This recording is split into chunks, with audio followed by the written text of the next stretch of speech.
What's up, guys? Welcome back to another video. It's a beautiful day out here, and today we're going to be looking at the intercooler. And the reason we're doing that is I've actually replaced the factory intercooler with an aftermarket one from CVF. When I got it, it was a prototype model, but I believe now it is open for anybody to order.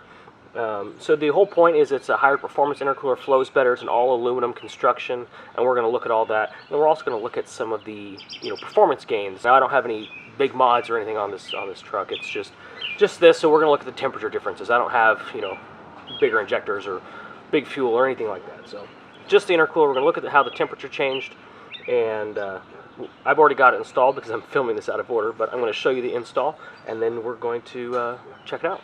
Let's get started.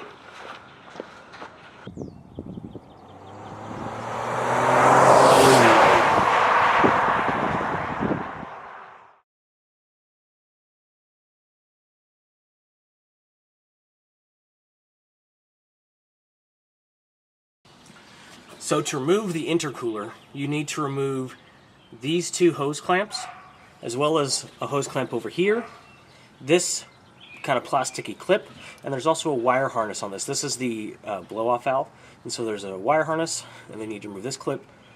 One of these hose clamps, doesn't matter which one, there's a rubber boot right here, and there's two rubber boots right here. You need to remove one hose clamp from each, just so that it's free, and then you need to remove these 13mm bolts. So let's get started doing that.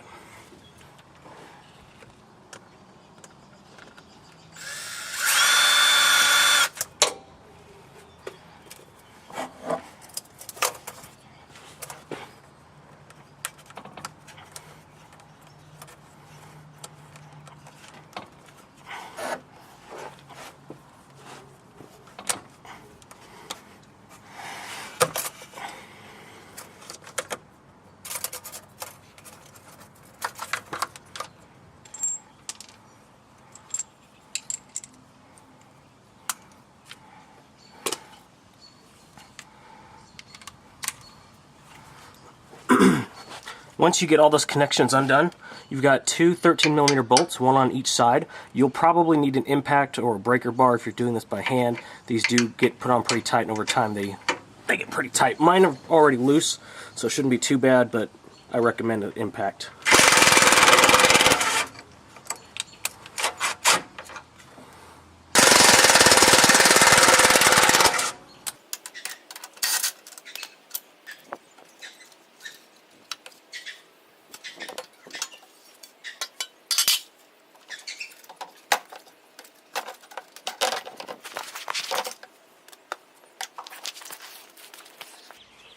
And then here we've got the blow-off valve, and this is that clip we were working with under the truck. And the way you loosen this is you turn it counterclockwise, and that disengages these clips, and then pull down. And once you pull down, you're able to pull the tube off.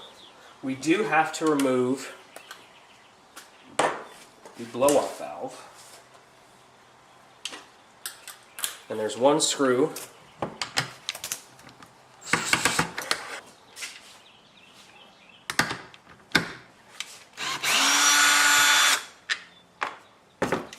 And then you simply twist and pull up. Okay, we will need to get these two boots off. We are using these. Very similar story. 7mm socket.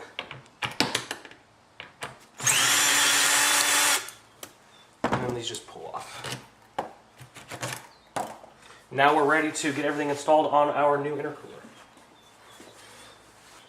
I want to point out the size difference between these two. This is the aftermarket CVF intercooler, and that's the stock one. You can see just how much taller it is, but also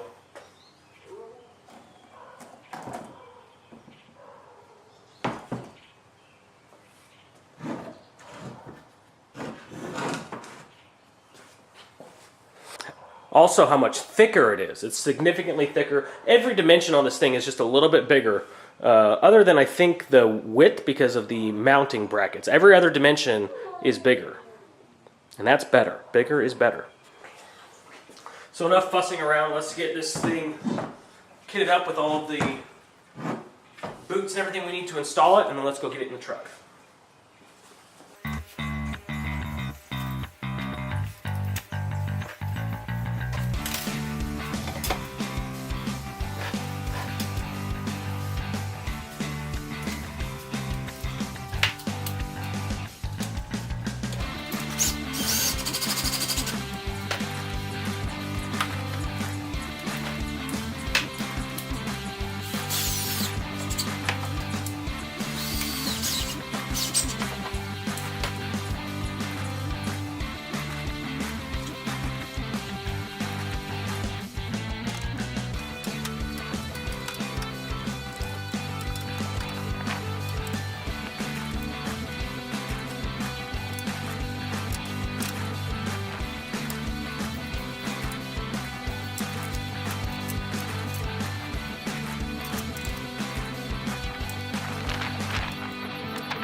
Alright guys, so I've got the new intercooler in, and I have been driving with it for quite a while now.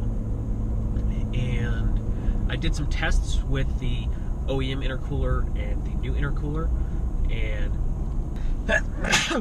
excuse me, allergies. Ugh. So I did some tests with the OEM intercooler and the new intercooler, and I did these by just having some really hard runs from second gear to the end of fourth gear as high as I could go. Generally this was from about 20 to 80 to 90 miles per hour, just depending on how fast I could get going. And so I took that data, and I aggregated it and put it into a graph form, and I'll show you those graphs.